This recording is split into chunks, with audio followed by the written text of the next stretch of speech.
When you started your second business, you were selected by Y Combinator to participate in their prestigious program. You were the first African American woman selected. Yeah. What is it like being a woman of color, entrepreneur, female founder, working with the Valley, working with investors, and also, as a follow-on to that, how do you stay true to your own value as a founder, being authentic in who you are while you're, building and running companies and presenting your business for funding? I will say the thing that served me the best is by being what I call an outsider founder, because I'm not a Stanford dropout.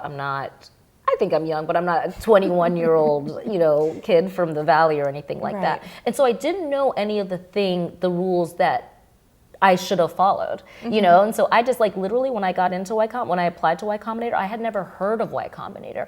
The way I got in was actually I was full-time on my futon for 2 years, just figuring out the business, and but I would also supplement my income with business plan competitions.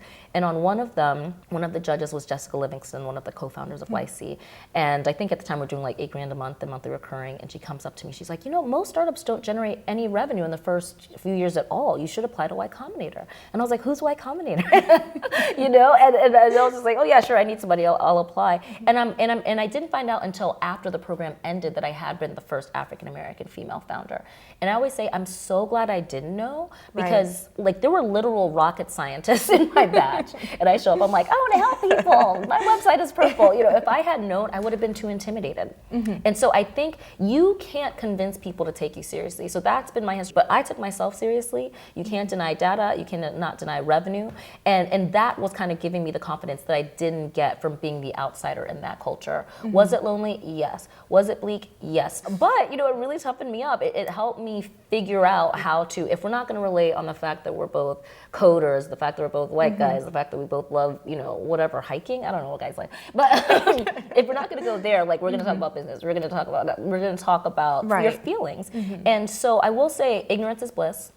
You can listen to all the podcasts in the world. You can go to every talk. If you are not aligned and really obsessed with your business, the outcome won't be successful anyway. So just kind of tune out the noise, because it's also, you have to see something that isn't there yet. So trust you're crazy. So I'll say that, trust you're crazy. And I'm okay with the word crazy as a therapist. Other people are, I'm just, some of the best people I know are crazy. Right. So, so that was been an interesting struggle. That was summer 14. YC has gotten a lot better. I was also in TechStars this summer for the MetLife accelerator, and I was the only Black person and only woman in that as well. And so this is 6 years later. So I will say that tech does have a far way to go still. It's getting better, but also diversity needs to go both ways. So we have to get more interested in STEM. We have to show there's other ways to make boring bling. There's money to be made out here on Sand Hill Road. And so, yeah, I would like to see more of that as well.